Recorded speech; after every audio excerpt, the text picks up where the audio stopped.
हाय दोस्तों, स्वागत है आप सबका हमारे यूट्यूब चैनल MCDPS में। आज हम पढ़ रहे हैं ये है अग्नि 2027 नवोदय का बैच। और जिसमें आज हम पढ़ेंगे मैथ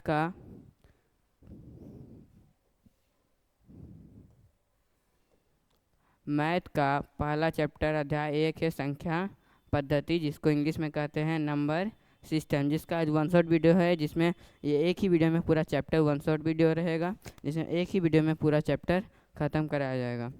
तो शुरू करते हैं। सबसे पहले नंबर सिस्टम। नंबर सिस्टम यानी संख्या पद्धति क्या है, तो किस संख्या को लिखने की पद्धति यानी क्रिया को ही संख्या पद्धति कहते हैं। ये दो प्रकार के होते हैं, एक भारतीय संख्या पद्धति और एक है अंतर्राष्ट्रीय संख्या पद्धति। भारतीय संख्या पद्धति में जो भारत में बोला जाता है, और अंतर्राष्ट्रीय संख्या पद्धति जो पूरे विश्व में बोला जाता है। भारतीय संख्या पद्धति और अंतर्राष्ट्रीय संख्या पद्धति में क्या है, सबसे पहले इतना जानते हैं, इकाई, दहाई,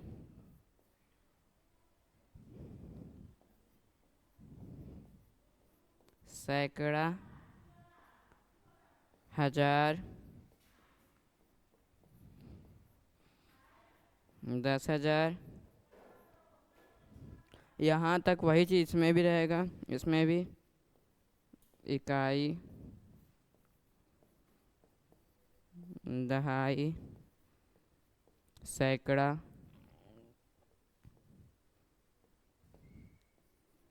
हजार, 10,000। अब यहाँ तक सब कुछ सेम था।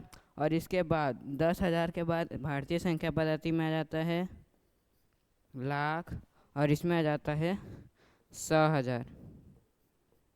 100,000। यहाँ पे यहाँ से यहाँ तक जितना भी रहेगा, इकाई से लेकर 10,000 तक, इकाई से लेकर 10,000 तक सब सेम रहेगा।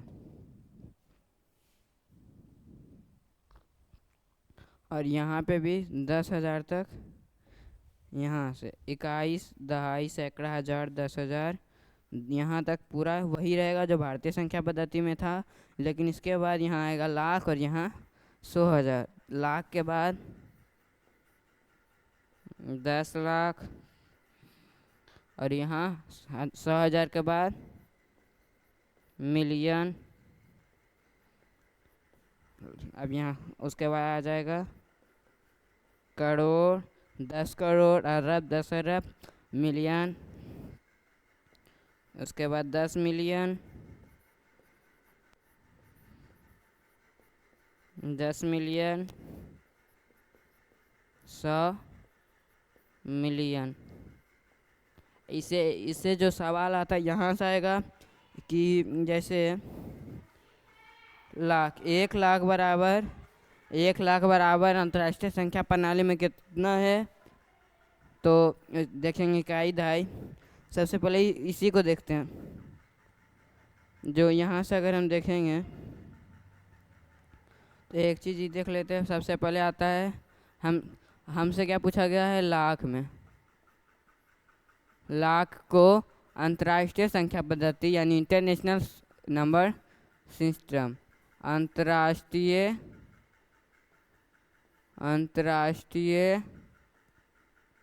संख्या पद्धति में लिखना है। 1 लाख जो है क्या है, 1 लाख जो है किस में है, 1 लाख जो है वो है भारतीय संख्या पद्धति में। भारतीय संख्या पद्धति में पहले है भारतीय संख्या पद्धति, जो 1 लाख है भारतीय संख्या पद्धति, और अंतर्राष्ट्रीय संख्या पद्धति दोनों। 1 लाख को अंतर्राष्ट्रीय संख्या पद्धति में कैसे लिखेंगे ये अभी जानेंगे। देखते हैं। सबसे पहले भारतीय जो संख्या पद्धति उसमें लिखेंगे।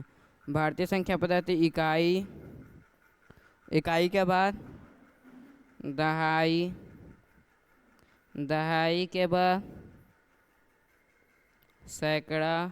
ये दिख रहा है आप सबको, जो ये कलर है ये दिख रहा है ना, या फिर बदल देते हैं। सैकड़ा के बाद 1000, 10,000, 10,000 के बाद आता है हम सबका लाख। यहाँ ई आ गया। अब 1 लाख, यही लाख को कहते हैं 1 लाख। तो अब इसको किस में पढ़ना शुरू कर देते हैं? इसको पढ़ना अब शुरू करते हैं अंतर्राष्ट्रीय संख्या पद्धति। तो यहाँ आ जाएगा, यहाँ ई आ जाएगा इकाई। इकाई का इकाई 10,000 तक सब सेम रहेगा, इसीलिए सबको एक साथ लिखें। इकाई, उसके बाद दहाई, सैकड़ा, 1000, 10,000, यहाँ तक सब कुछ सेम है। यहाँ इकाई, दहाई, सैकड़ा, 1000, 10,000, उसके बाद 100,000, 100,000। ये है 1 लाख को अगर हम 1 लाख को अगर हम किस में लिख रहे हैं? अंतर्राष्ट्रीय संख्या पद्धति में, तो 1 लाख बराबर आ जाता है 100,000। 1 लाख बराबर आ जाता है कितना? 100,000। तो लिख सकते हैं क्या? हम यहाँ लिख सकते हैं 1 लाख, 1 लाख बराबर 1 लाख बराबर कितना? 100,000। 1 लाख बराबर 100,000। 1 लाख बराबर कितना है? 100,000। इसको ये इस टाइप से क्वेश्चन आता है कि क्वेश्चन बताइए किस टाइप से आता है, कि भारतीय संख्या पद्धति को अंतर्राष्ट्रीय संख्या पद्धति में लिखना है, या फिर आ जाएगा जैसे अब बोल देते हैं हम क्या, एक नहीं लिखते हैं, क्या लिख सकते हैं? थोड़ा बड़ी संख्या लिखेंगे, जैसे 10 लाख, 10 करोड़ लिखते हैं। 10 करोड़ में कितने लाख होते हैं?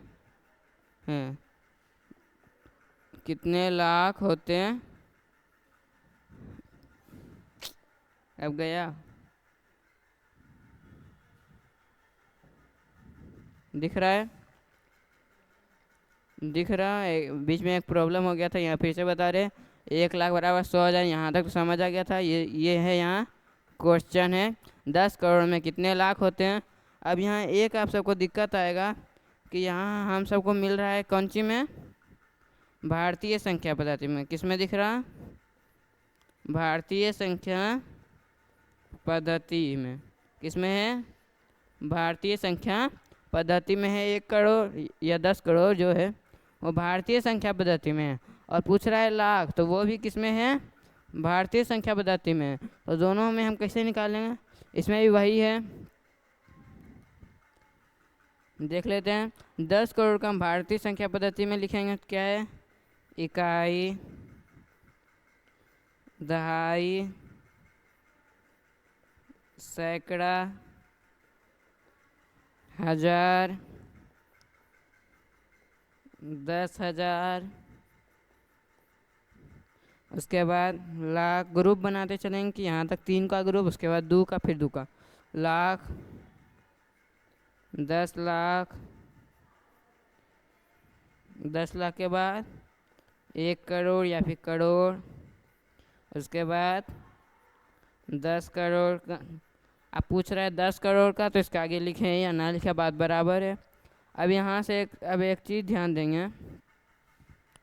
अब यहाँ से एक चीज़ देख लेते हैं कि इकाई, दहाई, सैकड़ा, 1000, 10,000, लाख, 10 लाख, करोड़। अब यहाँ ई पूछ रहा है, यहाँ पे क्या पूछ रहा है? 10 करोड़ पूछ रहा है। क्या पूछ रहा है? ये। अब इसको किस में बदलना है हम सबको? इस जो 10 करोड़ है उसको बदलना है हम सबको लाख में। लाख में ना? हाँ, यहाँ लाख है, तो लाख में बदलना है। किस में? लाख में बदलना है। समझ आ गया? तो अब इसको यहाँ 10 लाख है, इसके बाद पढ़ेंगे 100 लाख। जिस तरह से अंतर्राष्ट्रीय है 1000, 10,000, 100,000, उसी तरह 100,000 हो गया। उसके बाद 100,000, 10,000, लाख, 10 लाख, यहाँ से 100 बढ़ाएंगे 100 लाख, यहाँ से हो गया 100 लाख, फिर 1000 लाख। तो कितने लाख है?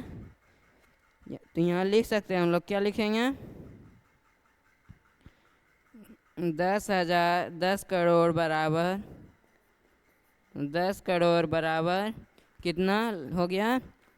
1,000 लाख। ये दोनों में ये नंबर है, या फिर इससे भी लिख सकते हैं 1000 लाख। इसके आगे बस 1 लगा देंगे, बात हो गया। यानी 10 करोड़ में कितना लाख होता है? 1,000 लाख होता है। 10 करोड़ में कितना लाख होता है? 1,000 लाख होता है। अभी जो पूरा कॉन्सेप्ट था यहीं तक था। किस किस से पूछेगा? भारतीय संख्या पद्धति को अंतर्राष्ट्रीय संख्या पद्धति में बदलना, या अंतर्राष्ट्रीय संख्या पद्धति को राष्ट्रीय संख्या पद्धति, भारतीय संख्या पद्धति में बदलना। अब जो अगला है वो क्या है? भारतीय से भारतीय में बदलना, और इसी के जगह ये भी बोल सकता है अंतर्राष्ट्रीय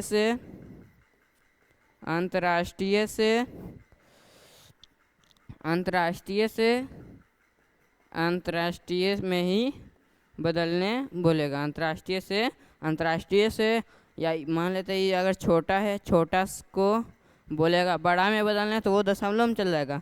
लेकिन अगर बड़ा को छोटा में बोलेगा तो उतना बार 0 बैठा देंगे, उतना हो गया। जैसे इसमें कहते हैं कितना बढ़ा? 10 लाख, 100 लाख, 1000 लाख। तो 1000, 3 0, 1000 को नंबर में या ऐसे भी लिख सकते हैं 1000 लाख। उसी तरह इसमें भी कर सकते हैं, बड़ा छोटा दशमलव में, छोटा से बड़ा उतना 0 बढ़ाएंगे। क्योंकि अगर 1 बटा में 10 आएगा तो और 10, तो ये दशमलव चला जाएगा। तो यहाँ से वही 0 और दशमलव का रिलेशनशिप तो है ही, जो हमें कौन सा चैप्टर में पता चलेगा? दशमलव, यानी चैप्टर 6 वाले में, चैप्टर 6 में पता चल जाएगा। और साथ में भी चैप्टर 6 और 7 दोनों में इसके बारे में पता चलेगा। और अभी ये देख लेते हैं, इसमें वही बोल रहा भारतीय संख्या पद्धति में ये सब आता है। भारतीय संख्या पद्धति, अंतर्राष्ट्रीय संख्या पद्धति। आज जो सबसे मेन है वो है रोमन संख्या प्रणाली। जो सबसे मेन है वो है रोमन संख्या प्रणाली। इसमें रोम के भाषा है, जिसमें आई है, बी है, एक्स है, एल है, सी है। ये सब तो हमको क्या दिख रहा है? इंग्लिश में। किस में है? इंग्लिश में। और यहाँ जो है वो नंबर में। किस में है? न्यूमेरिकल में, नंबर में है। अब 1 का आई, 5 का बी, ये फॉर्म है। ये है 1 का आई, बी, 5 का बी, 10 का एक्स, 50 का एल, 100 का सी। ऐसे कहाँ तक है? 1000 तक है। कहाँ तक है? 1000 तक है। ये हो गया भारतीय संख्या पद्धति के 2 प्रकार, भारतीय संख्या पद्धति और अंतर्राष्ट्रीय संख्या पद्धति। और जो मेन है वो है रोमन संख्या पद्धति। अब दोनों में है क्या है? अब 2 चीज़ में जो पढ़े हैं उसको और डिटेल में पढ़ते हैं। भारतीय संख्या पद्धति और अंतर्राष्ट्रीय संख्या पद्धति होगा। यहाँ संख्या लिखा हुआ उसको संख्या कर लीजिए, और यहाँ पे एक संख्या लिखा हुआ उसको संख्या कर लीजिए। और अब देखते हैं, अब यहाँ से यहीं पे मेन चीज़ है कि भारतीय संख्या पद्धति और अंतर्राष्ट्रीय संख्या पद्धति को कैसे लिखते हैं। भारतीय संख्या पद्धति और अंतर्राष्ट्रीय संख्या पद्धति को कैसे लिखते हैं? पहले 3 अंक के बाद कॉमा, जो दोनों में बस कॉमा का अंतर है। दोनों में किसका अंतर आ रहा है? खाली दोनों में कॉमा का अंतर है। किसका अंतर है? कॉमा का अंतर है, और कुछ का अंतर नहीं है। हाँ, 3 अंक के बाद कॉमा, फिर 2 अंक के बाद, इसमें 3 का अंक के बाद। इसको भी पढ़ेंगे कि क्यों आता है ये। पहले भारतीय संख्या पद्धति में इसको यहाँ लिख देते हैं, भारतीय संख्या पद्धति, भारतीय संख्या पद्धति, और एक है अंतर्राष्ट्रीय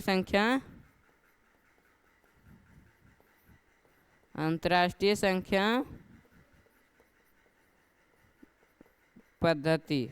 अब भारतीय संख्या पद्धति और अंतर्राष्ट्रीय संख्या पद्धति, अब इसके बारे में ध्यान से पढ़ेंगे, जो दोनों में बस अंतर देख लेंगे। किसका अंतर है? कॉमा का। किसका अंतर है? कॉमा का अंतर है, बस और कुछ नहीं है। कॉमा का यूज दोनों में जान लेंगे तो भारतीय संख्या पद्धति और अंतर्राष्ट्रीय संख्या पद्धति खत्म हो जाएगा। देख लेते हैं भारतीय संख्या पद्धति में 3, उसके बाद 2 2, ये याद रखना, पहले 3 अंक के बाद कॉमा, उसके बाद 2 2 अंक के बाद कॉमा, लेकिन इसमें हमेशा 3 अंक के बाद। क्यों? अब इसका रिलेशनशिप देखेंगे। अगर भारतीय संख्या पद्धति का अगर हम लिखेंगे, क्या है भारतीय संख्या पद्धति में, अगर हम लिखेंगे पहले इकाई, दहाई, यहाँ पे ध्यान से देखिएगा, इकाई, दहाई, उसके बाद सैकड़ा, सैकड़ा के बाद हजार, हजार के बाद 10,000, 10,000 के बाद लाख, 10 लाख, 10 लाख के बाद करोड़, 10 करोड़, यहाँ एक और लिख देते हैं 10 करोड़। अभी इकाई, दहाई, सैकड़ा, यहाँ पे अगर हम ध्यान से देखें, यहाँ पे ध्यान से देखें, इकाई, दहाई, सैकड़ा, यहाँ किसका ग्रुप बन रहा है? कितना अंक का? 3 अंक का ग्रुप बन रहा है। 3 अंक का एक ग्रुप, और उसके बाद 2 2 अंक का देख लेंगे, 1000, 10,000, 2 का लाख, 10 लाख, करोड़, 10 करोड़। तो यहाँ पे हर जगह 2 का ग्रुप बन रहा, पहले 3 अंक, उसके बाद 2 2 अंक का ग्रुप। इसीलिए भारतीय संख्या पद्धति में, इसीलिए भारतीय संख्या पद्धति में पहले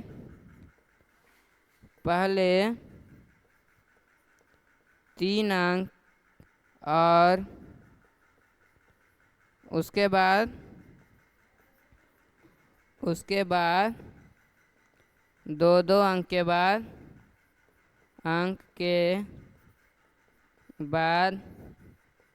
कॉमा लगाते हैं। ये एग्ज़ाम में तो आएगा नहीं, क्योंकि ये ऑब्जेक्टिव टाइप क्वेश्चन है नहीं, बस ये बता रही हैं कि इसमें 3 अंक और 2 2 अंक के बाद कॉमा क्यों लगता है। तो आगे देखते हैं। अब इसमें है, अब ये जो पूरा था, अभी पूरा भारतीय संख्या पद्धति खत्म, और ये अब है अंतर्राष्ट्रीय संख्या पद्धति। अंतर्राष्ट्रीय संख्या पद्धति अब देखेंगे। अंतर्राष्ट्रीय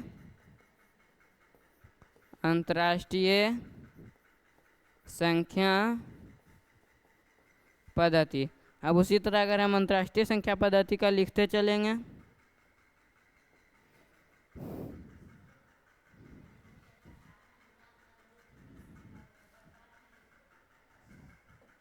अंतर्राष्ट्रीय संख्या पद्धति, इकाई, दहाई, सैकड़ा, हजार,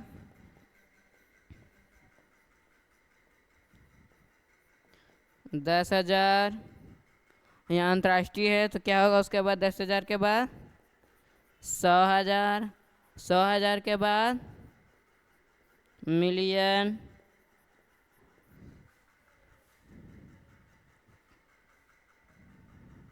मिलियन के बाद 10 मिलियन, उसके बाद 100 मिलियन,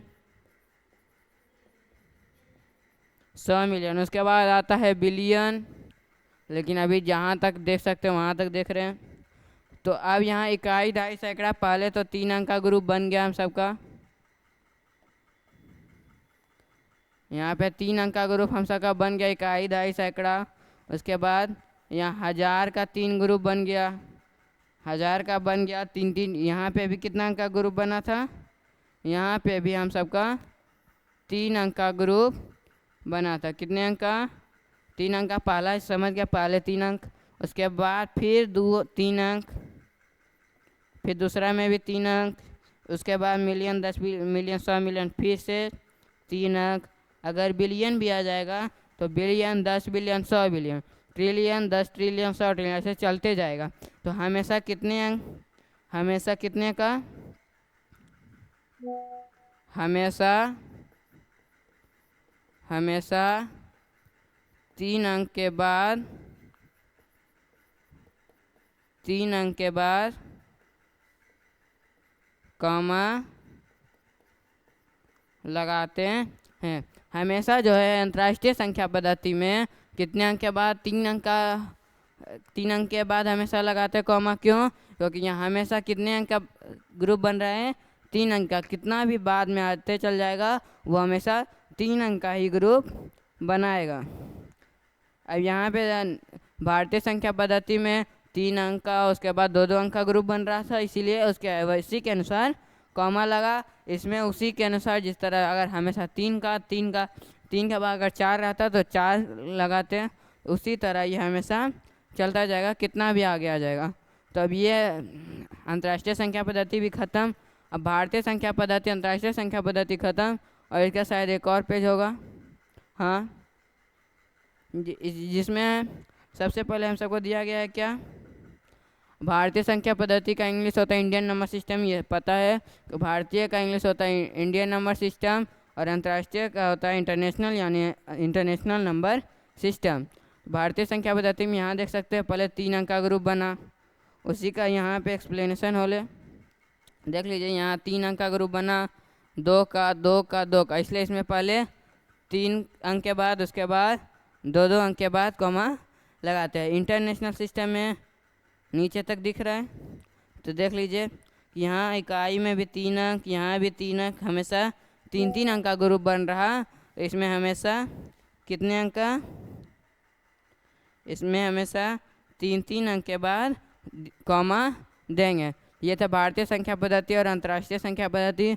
अभी जो दोनों था, भारतीय संख्या पद्धति और अंतर्राष्ट्रीय संख्या पद्धति, अब दोनों पूरा तरह से ख़त्म हो गया। और तीसरा जो टॉपिक पहले से पता है, रोमन नंबर सिस्टम, जहाँ पे रोम के बारे में पढ़ेंगे। रोम में कैसे लिखा जाता है, तो रोम में रोमन नंबर सिस्टम के द्वारा लिखा जाता था। रोमन नंबर सिस्टम में यहाँ दिया हुआ है 7 सिंबल। यहाँ रोमन नंबर सिस्टम में बस 7 सिंबल होते हैं, जो है I, B, X, L, C, D और M। इसका देख लेते हैं मतलब क्या है। ये 5 का मतलब तो पहला पेज में ही था, 1, B का 5, X का 10, L का 50, C का 100, D का 500 और M का 1000। बस यहीं तक रहेगा इसका। बस 7 सिंबल 1000 के बाद इसका ख़त्म हो जाता था, इसीलिए रोमन नंबर सिस्टम भी ज़्यादा दिन नहीं टिका। बस फिर भी ये बहुत ज़्यादा इम्पोर्टेंट है। देख लेते हैं। 1 का I, 5 का V, 10 का X, 50 का L, C का 100, 500 का D, 1000 का M। बस ये 7 सिंबल याद रखने से ही पूरा जो रोमन संख्या प्रणाली है वो ख़त्म हो जाएगा। लेकिन इसके बाद एक और टॉपिक आता है रोमन संख्या का, वह रोमन संख्या का लिखने का नियम। रोमन संख्या को किस तरह से लिखेंगे उसका नियम। पहला है मूल चिन्ह और उनके मान का प्रयोग करेंगे। तो पहला I, यही जो 7 का सिंबल अच्छा से बता चुके हैं। I का 1, B का 5, X का 10 और L का 50, C का 100, D का 500, M का 1000। इसको एक आसान ट्रिक से याद भी कर सकते हैं। देखिए पहले 5 सिंबल बस याद रखिए, उसका मान आसानी से याद हो जाएगा। पहला है I,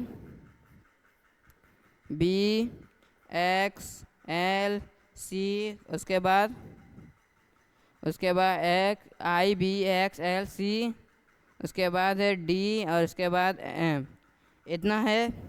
अब अगर हम इसका अर्थ देखेंगे, इसका मतलब क्या है नंबर में, हम इंडियन नंबर सिस्टम में 1 का 1 बस ये याद हो गया, क्योंकि I एक ऐसे लिखाता है, तो I मतलब 1 हो गया। ये तो बहुत सिंपल है। 1 के बाद 5। अब इसी में 0 लगा ले जाएंगे। I का 1 तो X का 10, एक बीच में छोड़ के बाकी सब में 0 लगेगा। C का एक और 0, 100, एम का एक और जीरो 1000। अब बी का पास एल का एक और जीरो 500 ये 50, और डी का एक और जीरो, तो डी का हो गया 50 में एक और जीरो 500। अब ये सब हो गया। यहाँ एक ये चीज़ बहुत इम्पोर्टेंट है कि यहाँ बीच में एक एक अंक छोड़ के बाकी सब 1 है 5 है। फिर 1 में एक जीरो लगाएं 10, फिर 5 में एक जीरो लगाएं 50, फिर 10 में एक जीरो लगाएं 100, 50 का में एक जीरो लगाएं 500, फिर 100 में एक जीरो लगाएं तो 1000। यही जो है यहीं से पूरा 7 सिंबल का ख़त्म हो जाता है। यही है रोमन नंबर का 7 सिंबल। उसके बाद देख लेते हैं इसका नियम क्या है। तो छोटे चिन्हों को यहाँ छोटे चिन्हों को बड़े चिन्ह के दाईं ओर लिखे और उनका मान क्या होता है, जुड़ जाता है। जैसे हम लिखते हैं जोड़ना है तो हम लोग 6 लिख देते हैं।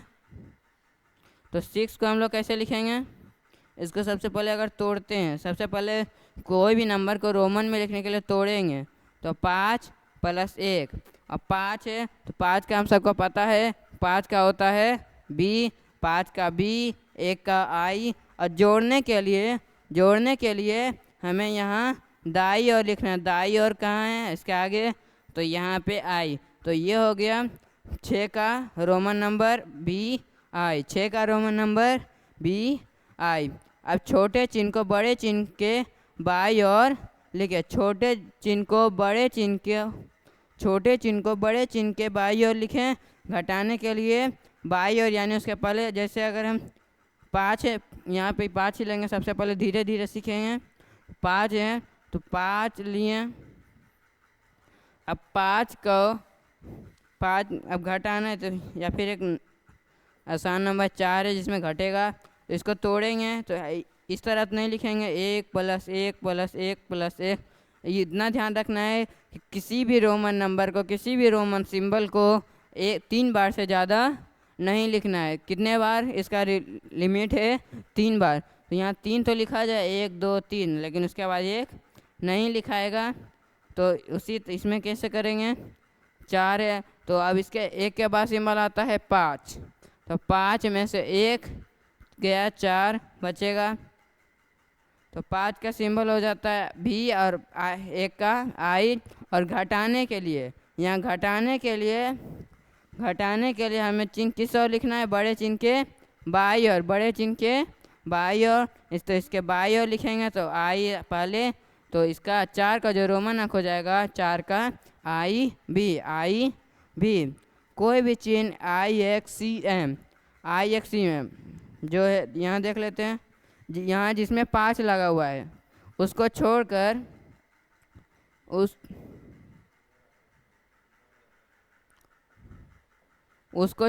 इस तीनों को छोड़कर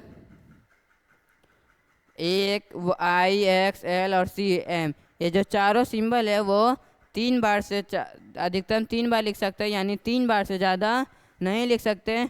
इसका लिमिट है कितना, 3। लेकिन अब जो बच गया यानी उसको कितना बार भी लिख सकते हैं, नहीं। इसका भी लिमिट है 1 ही बार। इसका सबसे कम लिमिट है इस तीनों को 5, 50 और 500, यानी BLD तीनों बस 1 ही बार लिखा सकता है, 5 बार इसको दोबारा नहीं लिख सकते हैं। और इसका एक कारण है वो भी देख लेते हैं। जैसे अगर हम क्या था BL और D, अगर हम B को 2 बार लिखते हैं, इसके आगे हो गया तो ये हो गया कितना 5। अब इसके बाद 5, तो 5 5 10। लेकिन 10 का एक पहले से सिंबल में मौजूद है X, इसीलिए B को दोबारा नहीं लिख सकते ताकि X का भी यहाँ पहले से 10 का सिंबल है।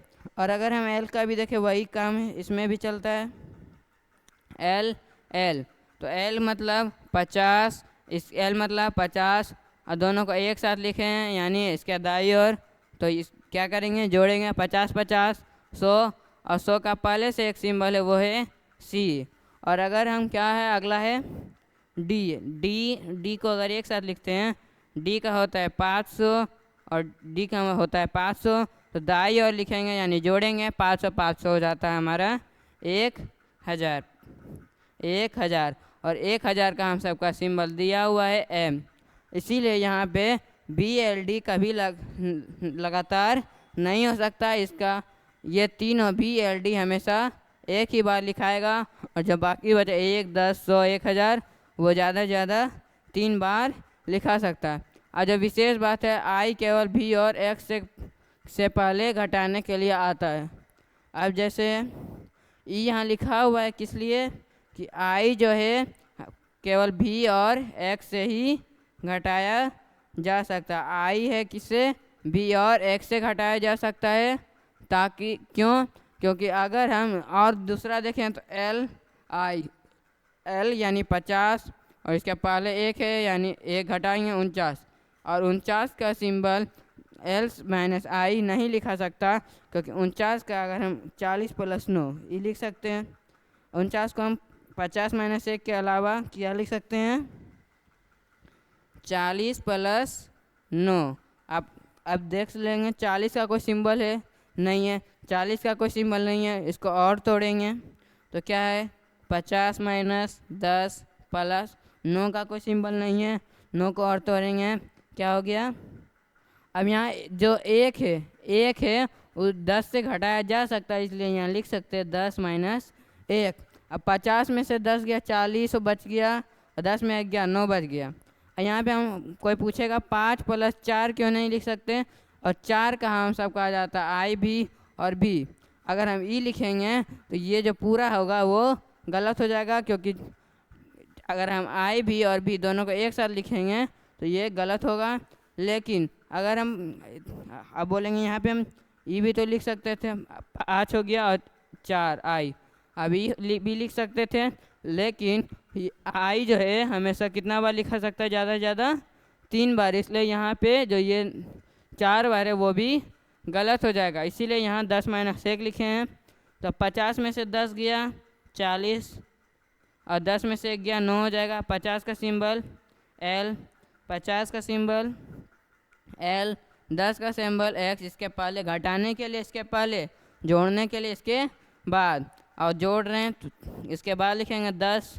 अब 10 लिख दिए, अब फिर से एक इसमें भी घटाना है, तो अगर इसको आसानी समझेंगे तो फिर से प्लस लिख देंगे, और 10 है 10 का X, और घटाने के लिए इसके पहले एक और I दे देंगे, हो गया, ये हो गया 9 और ये हो गया 40। अब 40 + 9 करने के लिए अब सबको एक साथ लिखेंगे XLIX, ये हो जाएगा किसका, 49 का रोमन नंबर। 49 का रोमन नंबर कितना, XLIX। ये था रोमन नंबर का ही पहला पॉइंट, विशेष बात हो गया। अगला X केवल L और C से पहले घटाने के लिए आता है, जिस तरह 1 केवल V और X से घटाने के लिए आता है, और उसी तरह X भी L और C से घटाने के लिए आता है। C केवल D और M से घटाने के लिए आता है। मान लीजिए या फिर यहाँ से भी एक चीज़ निकल के आता है कि 1, 10, 100, 1, 10, 100 वो हमेशा केवल 5 और 10 है, इसमें भी बढ़ा देंगे 500, 100, इसी से घटेगा।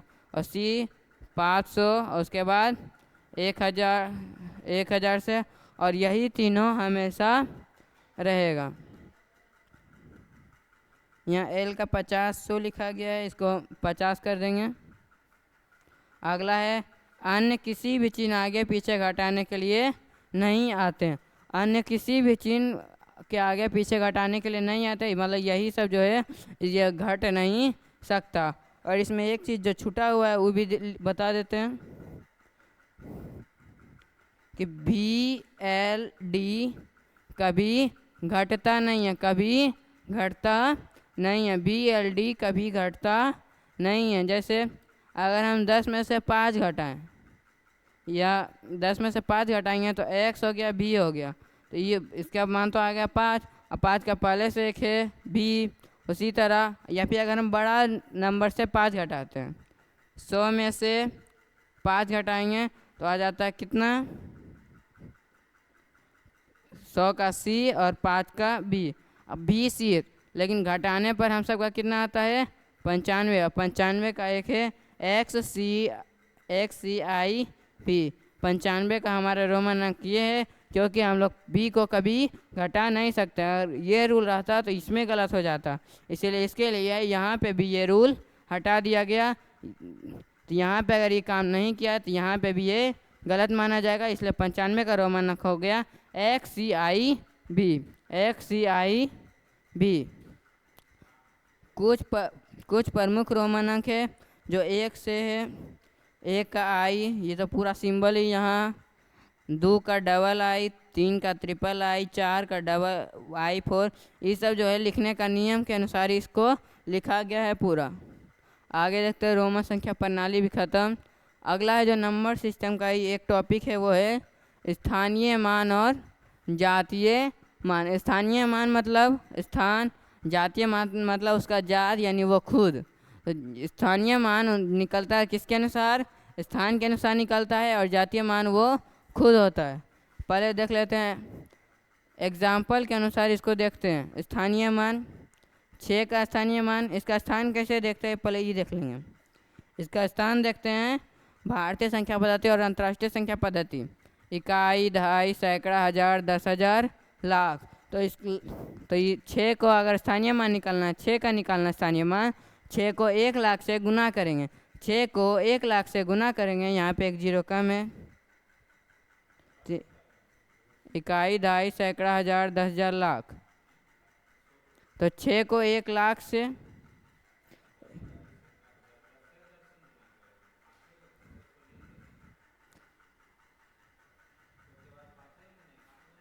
तो यहाँ एक और जीरो आएगा, तो यहाँ कितना हो गया? यहाँ भी एक और जीरो।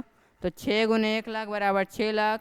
अब यहाँ पर इसी को बैठाते हैं, इसको चेक करने के लिए बैठाएंगे पीछे से कि 1 2 3 4 5, 1 2 3 4 5 और यहाँ 6।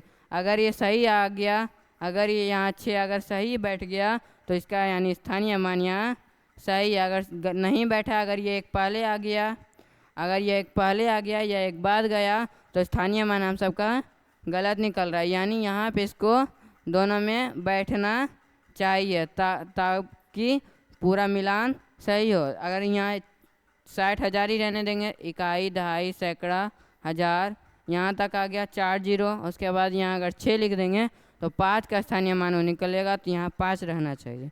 इसी के लिए हम सबको यहाँ मिलाना भी है कि अगर सही है तो मिलाएंगे, अगर सही मिल गया तो सही है। जातीय मान यानी वो खुद है, तो 6 का जातीय मान 6, 5 का जातीय मान 5, 4 का जातीय मान 4 आएगा।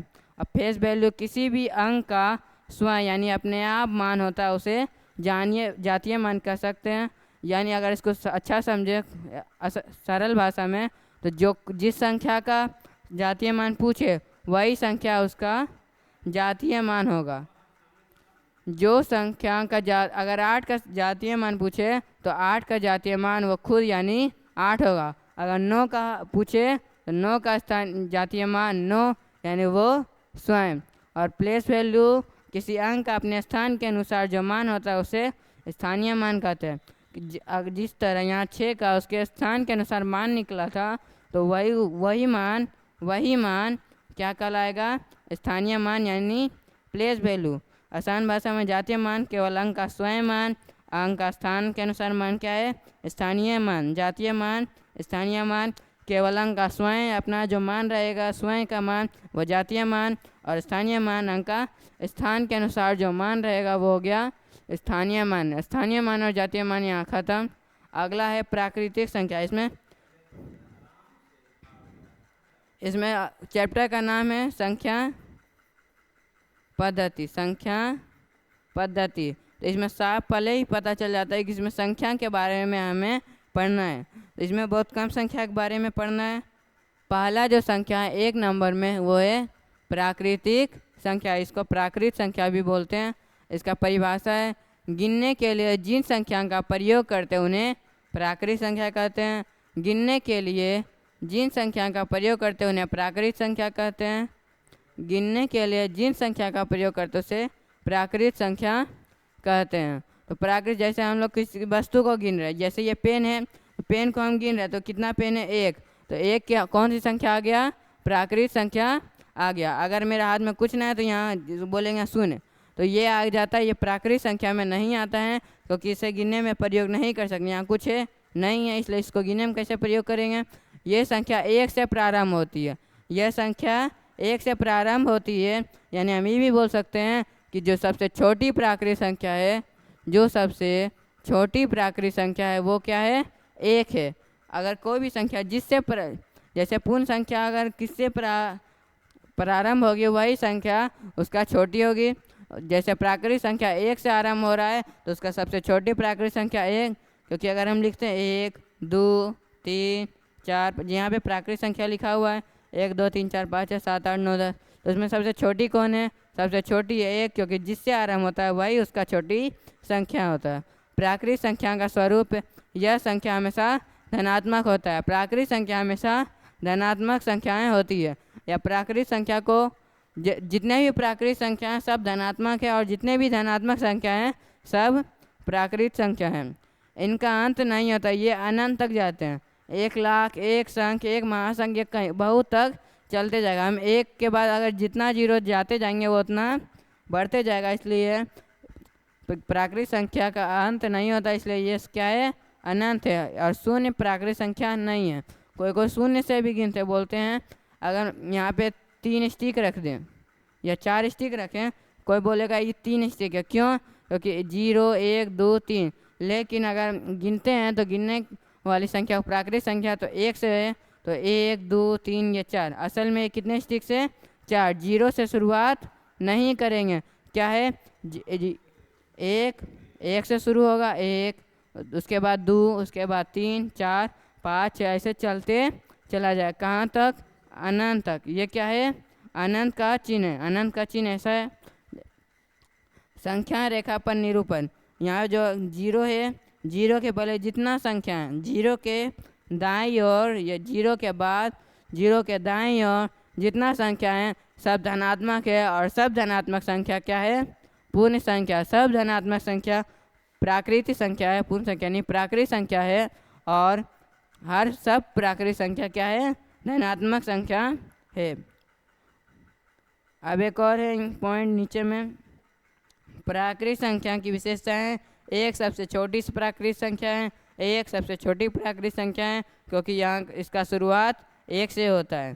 प्रत्येक प्राकृतिक संख्या अपने से अगली से 1 कम होती है। प्रत्येक प्राकृतिक संख्या, इसका मतलब है प्रत्येक प्राकृतिक संख्या 1 है, और इसके अगली संख्या, इसके आगे कौन है, 2।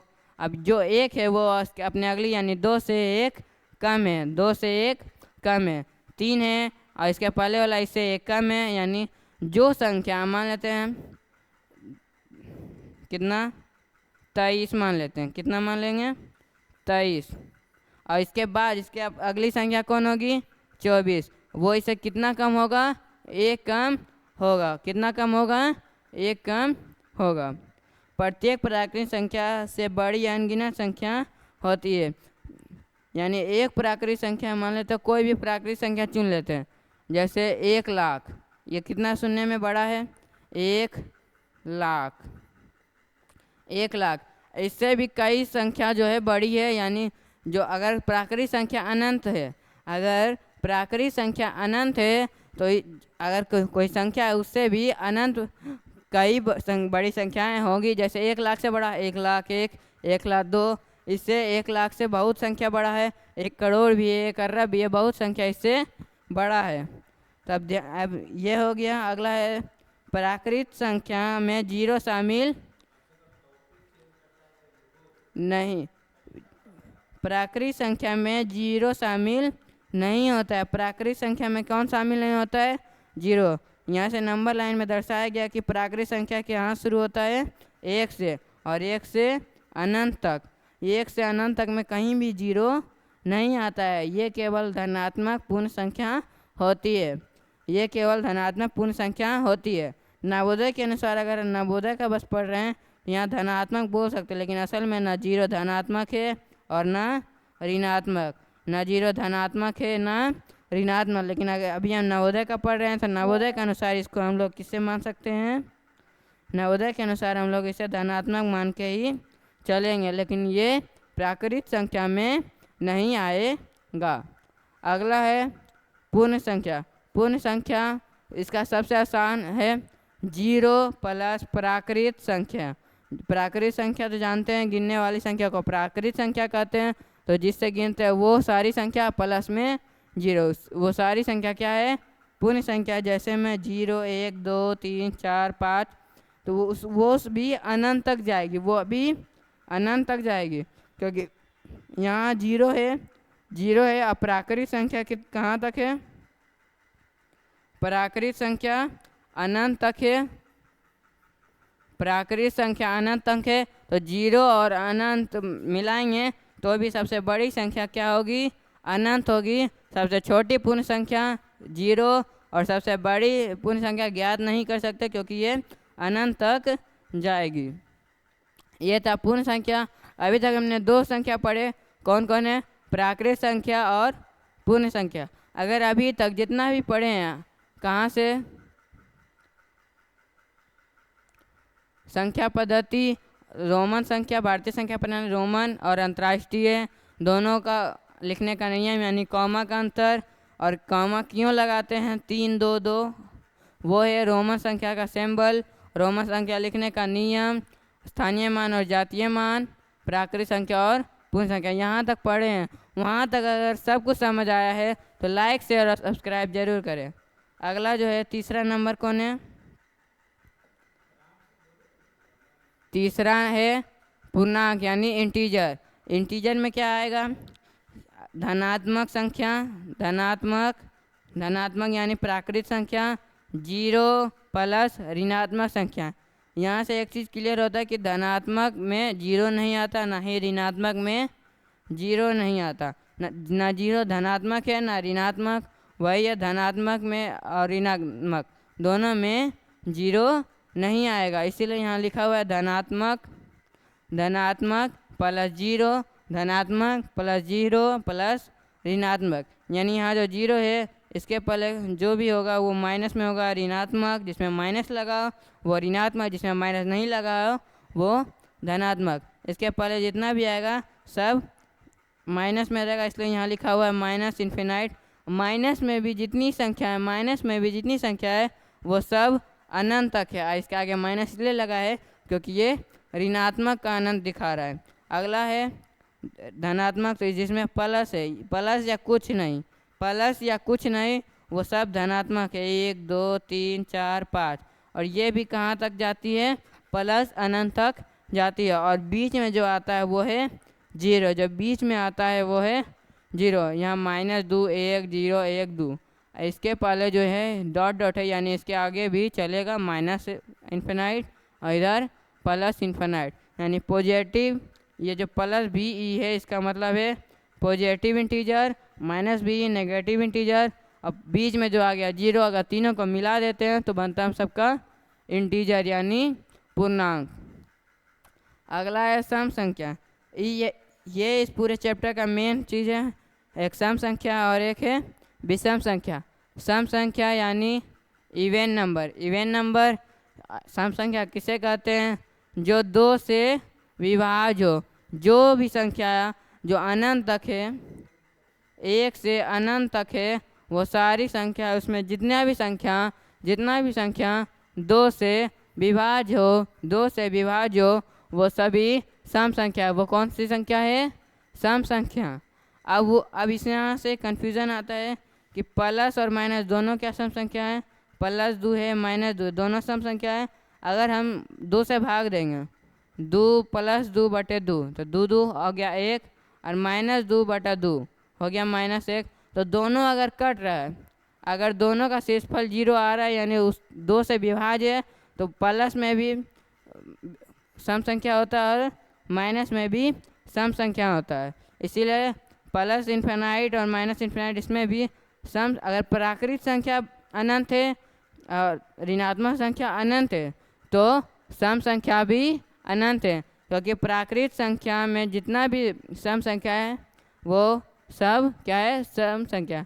अब इसमें एक और चीज़ है, प्लस में आ गया माइनस में आ गया, प्लस में आ गया माइनस में आ गया। यहाँ एक कन्फ्यूजन था 0 का कि वो कौन सा है, ना धनात्मक ना ऋणात्मक, तो क्या वो सम है? हाँ ये सम है। 0 बटे अगर 2 करते हैं, 0/2 करते हैं तो भागफल आएगा 0 और शेषफल कुछ नहीं बचेगा। इसीलिए 0 भी हम सबका क्या है, सम संख्या है। अब अगर सम संख्या है तो इसका उल्टा भी कुछ होगा, यानी विषम संख्या।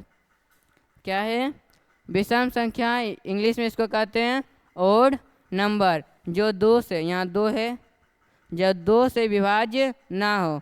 यानी अगर कोई भी संख्या लेते हैं, अगर उसको 2 से विभाज्य करेंगे, 2 से अगर भाग देंगे, जैसे एक 3 है, या इससे बड़ा 13 मान लेते हैं, तो भाग देंगे 6 दूनी 12 और शेषफल आ जाता है 1।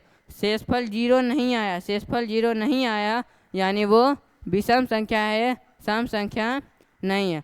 अब विषम संख्या भी माइनस में भी होगा, प्लस में भी होगा, लेकिन 0 नहीं आएगा। 0 नहीं आएगा क्योंकि 0 क्या है, इवन नंबर है। क्या है, 0 इवन नंबर है, सम संख्या है, माइनस में भी आएगा, प्लस में भी आएगा। यहाँ कुछ एग्जांपल दिया हुआ है, -1, -3, -5, ये भी माइनस इन्फिनाइट, प्लस में भी प्लस इन्फिनाइट, ये है विषम संख्या। अगला है परिमेय संख्या। वास्तविक संख्या होता है 2 प्रकार के, परिमेय संख्या और परिमेय संख्या। नवोदय का सिलेबस में वास्तविक संख्या का नाम का कोई टॉपिक नहीं है, बस परिमेय संख्या और परिमेय बस यहाँ लिख दिए गए हैं, क्योंकि दोनों जो संख्या है वो वास्तविक संख्या का पार्ट है। तो परिमेय संख्या जिसको P/Q के रूप में लिखें, और परिमेय संख्या जिसको P/Q के रूप में नहीं लिखें। यहाँ बराबर है, बराबर अगर उसमें नहीं लग गया यानी वो उसका बराबर का उल्टा, यानी बराबर नहीं है। जो संख्या को P/Q के रूप में लिख दें वो परिमेय संख्या, और जिसको नहीं लिख सकें उसको अपरिमेय संख्या। जैसे 2/3, 2/3 क्या है, परिमेय संख्या, क्योंकि P/Q। अब लेकिन यहाँ पे इसका भी एक शर्त है, इसका भी एक शर्त है। क्या है कि P और Q किस में है, इंटीजर में होना चाहिए। P और Q क्या है, होना चाहिए इंटीजर में, तभी होगा परिमेय संख्या, नहीं तो अपरिमेय संख्या। जैसे 1/2 -1/2, लेकिन यहाँ Q बराबर 0 नहीं होना चाहिए, क्योंकि अगर 8/0 कर देते तो 0 से भाग देंगे तो भाग शेषफल कभी 0 नहीं आएगा। इसीलिए इसको यहाँ पे इसको अनंत नहीं बोल सकते, लेकिन अनंत और अपरिभाषित दोनों का चिन्ह एक है। इसमें से दोनों में से कोई एक अनंत है और एक अपरिभाषित है। तो इसमें जो है, यहाँ पे एग्जांपल है पाई। पाई तो है, पाई को अगर हम लिखें, पाई का एक मान होता है 22/7। इसका मान भले परिमेय बता रहा, लेकिन जो पा है वो क्या है, अपरिमेय है। अब रूट में कोई है, अब मान लेते हैं कोई संख्या है √2, अब इस बटे में भी तो 1 लिख सकते हैं, तो यह क्या ये परिमेय है, नहीं, क्योंकि जो ऊपर में P/Q है, Q बराबर इंटीजर है, लेकिन P बराबर नहीं है इंटीजर। P बराबर नहीं है इंटीजर, क्योंकि रूट वाली संख्या इंटीजर नहीं आती है। इंटीजर वो संख्या है जो नंबर लाइन पे लिख सके, लेकिन √2 नंबर लाइन पे नहीं लिख सकते, इसीलिए वो अपरिमेय संख्या है, इसीलिए वो अपरिमेय संख्या है। अगला है उत्तरवर्ती संख्या। इसका कम चांस है कि आएगा, लेकिन फिर भी पढ़ लेंगे उत्तरवर्ती और पूर्ववर्ती। अगर पहले हम लोग पूर्ववर्ती पढ़ते हैं, पूर्व मतलब यहाँ जो पूर्व आ रहा है, पूर्व मतलब पहले, पूर्व मतलब पहले, या फिर कुछ समय पूर्व यानी कुछ समय पहले। यानी अगर 10 है, यहाँ एक 10 है नंबर लाइन पे, अगर इसके पूछे कि उसका 10 का पूर्ववर्ती संख्या कौन है, इसके एक पहले यानी 9, इसके एक पहले यानी 9, और अगर उत्तरवर्ती तो इसके एक बाद 11। अगर पूर्ववर्ती बोले 1 घटाएंगे, अगर उत्तरवर्ती बोले तो 1 जोड़ेंगे। या फिर यहाँ पे एक डिफिनेशन भी है, परिभाषा दिया हुआ है, किसी संख्या से ठीक पहले वाली संख्या, यानी उसी संख्या से घटाने पर 9 10 का पूर्ववर्ती है, 19 20 का पूर्ववर्ती है। अब 1 का पूर्ववर्ती कौन है, 1 का पूर्ववर्ती 0, 1 का पूर्ववर्ती 0। अब बोलेंगे जीरो का पूर्ववर्ती कौन है, नंबर लाइन पर से देखा जाएगा तो -1, -1 का -2, यानी उसके पहले नंबर लाइन पर से ये डिपेंड करता है। और ये हमेशा किसका निकलेगा, इंटीजर या इंटीजर का निकलेगा, इंटीजर का निकलेगा, क्योंकि संख्या रेखा पर केवल इंटीजर को ही ले सकते हैं। अब अगला है विभाज्यता का नियम। ये भी मेन ही चीज़ है, विभाज्यता का नियम, rule of divisible. Rule of divisible यानी विभाज्यता का नियम। विभाज्यता का नियम ये थोड़ा ज़्यादा कन्फ्यूज़न लगा, इसको देख लें।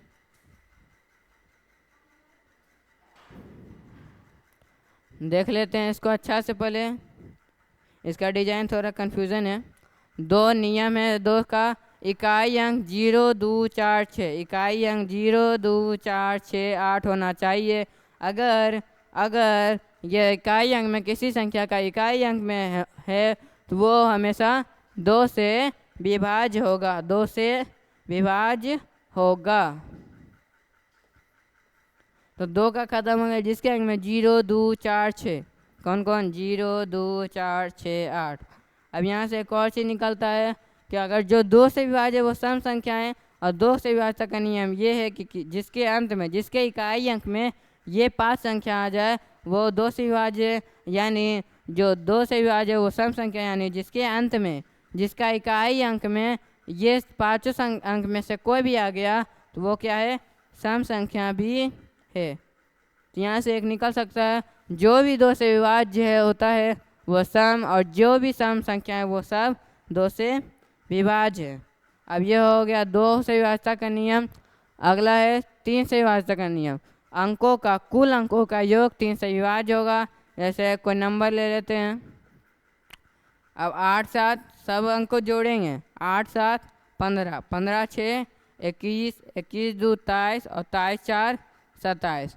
अब इसमें भी देखेंगे, अभी 2 अंक आ गया, अब हमको इससे भी हल्का चाहिए तो 2, 7, 9। अब इसका में एक ही अंक है तो जुटेगा नहीं, तो अब 3 तिया 9, 3 तिया 9, 3 तिया 9 आ गया, कट रहा है, यानी ये जो अगर 9 कट रहा तो 27 3 से कटेगा, 9 कट रहा तो 27 3 से कटेगा, 27 कट रहा, ये जो इतनी बड़ी संख्या है 8, 7, 6, 2, 4 यानी 87,624, वो भी 3 से कटेगा। अब इतना बड़ा नंबर को इतना आसान से करेंगे, इसीलिए बना है हम सबका विभाज्यता का नियम, रूल ऑफ डिविजिबल। 4 से विभाज्यता का नियम, अंतिम 2 अंक 0, 0 या डबल 0 हो या 4 से विभाज्य हो। अब कितना बड़ा भी नंबर आ जाए, कितना बड़ा भी नंबर आ जाए, अंतिम संख्या देखेंगे, अंतिम संख्या केवल एक नहीं, दूसरा 1, 2, ये पूरा ग्रुप देखेंगे। अगर ये दोनों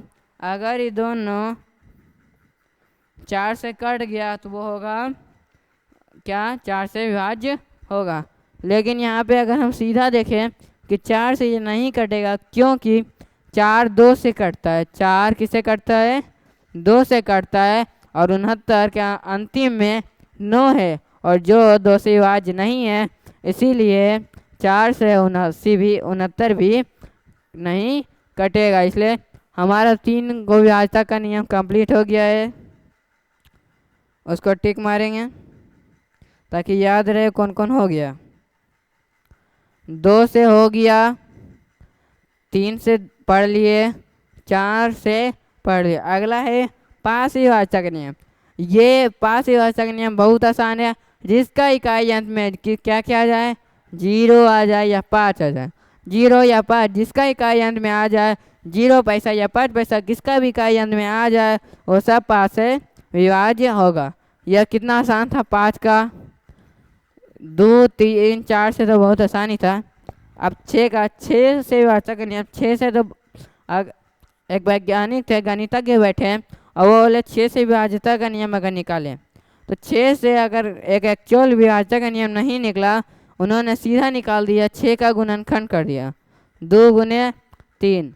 अब 2 गुने 3 है, अब जो 2 और 3 से घटे, जो 2 और 3 से विभाज्य हो वो 6 से विभाज्य होगा, और 6 से विभाज्यता का नियम पता चल गया 2 और 3, और 2 और 3 से विभाज्यता का नियम हम सबको पता है, यानी 6 से भी पता है।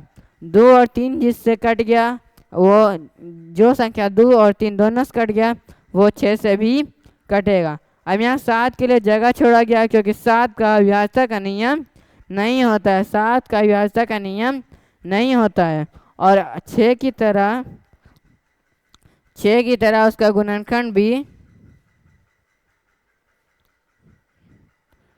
6 की तरह उसको गुणनखंड भी नहीं कर सकते क्योंकि 7 एक अभाज्य संख्या है, इसीलिए 7 का गुणनखंड नहीं कर सकते।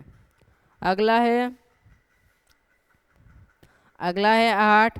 8 4 की तरह ये अंतिम 3 अंक 8 से विभाज्य होगा। अंतिम 3 कोई भी कितनी भी बड़ी संख्या ले ले और उसका लास्ट का 3 अंक देखेंगे। अगर इसका स्थान करोड़ों तक होगा तब भी इसका केवल 3 अंक देखेंगे। अगर ये तीनों संख्या का ग्रुप अगर ये जो तीनों संख्या का ग्रुप है 8 से भाग देने का शेषफल 0 आ गया तो वो 8 से विभाज्य होगा। तो कितनी भी बड़ी संख्या को बस हम छोटी संख्या में बदल कर 8 से विभाज्यता का नियम देख सकते हैं। अगला है 9। वही चीज़ें जो 9 में है, जो 3 में है वही 9 में है। इसमें 3 से विभाज्यता का नियम कुल अंकों का योग 3 से विभाज्य, इसमें कुल अंकों का योग 9 से विभाज्य। जैसे कितनी भी बड़ी संख्या ले 7 8 9 अंक का, लेकिन सबको जोड़ेंगे 1 2 3 4 5 6 7 अंक का लिए हैं नंबर, जोड़ेंगे सबको 8 6 14 14 7 21 21 6 27 27 8 35 अब 35 9 44 2 46। अब यहाँ ये भी थोड़ा बड़ा है, अगर किसी को बड़ा लगता है इसका भी जोड़ ले 6 4 10। अब क्या 10 9 से कटता है? क्या 10 9 से कटता है? नहीं, क्योंकि 9 से अगर हम 10 में भाग देंगे शेषफल एक बार में 9 शेषफल 1 बच रहा है, 0 नहीं आ रहा है, यानी 9 से नहीं कट रहा। अगर 10 9 से नहीं कट रहा, अगर 10 9 से नहीं कट रहा, 46 भी 9 से नहीं कटेगा, 40 9 से नहीं कटेगा, तो ये भी इतना बड़ा संख्या जो है वो भी 9 से नहीं कटेगा। अगला 10, ये सबसे आसान है। इकाई अंक 0 जो यूनिट प्लेस होना चाहिए, क्या होना चाहिए? 0 होना चाहिए, यूनिट प्लेस 0। अगर नहीं तो वो 10 नहीं। 8 6 7 9 6 5 4 3 2, अगर 0 आ गया तो 10 से विभाज्य, अगर 0 गायब तो 10 से विभाज्यता का नियम इस पे काम नहीं करेगा। अगर 0 है तो सही, अगर 0 नहीं है गलत। इकाई अंक में 0। अब यहाँ अगर हम कितना बड़ा संख्या दे दें, 1 दे दें, उसके बाद खाली 0 0 भर दें और लास्ट में अगर हम 0 हटा दें तो वो 10 से विभाज्यता का नियम नहीं है, 10 से वो कटेगा ही नहीं, क्योंकि हमें कहीं रहे ना रहे बस हमको इकाई अंक में 0 चाहिए। ये था विभाज्यता का नियम, रूल ऑफ डिविजिबिलिटी। तो आज का लेक्चर इतना ही। आज के लेक्चर में हम सब क्या किए हैं, नंबर सिस्टम पूरा ख़त्म हो गया। नंबर सिस्टम का जो पूरा लेक्चर था, नंबर सिस्टम का आज 1 शॉट वीडियो ख़त्म हो गया है, यानी पूरा चैप्टर 1 अध्याय 1 हम सबका समाप्त हो गया। और आज का इस वीडियो अगर अच्छा लगा लाइक शेयर और सब्सक्राइब ज़रूर करें और इस नवोदय बैच अग्नि 2027 को ज़रूर ज्वाइन करें, जो है हमारे यूट्यूब चैनल MCDPS। हमारा यूट्यूब चैनल MCDPS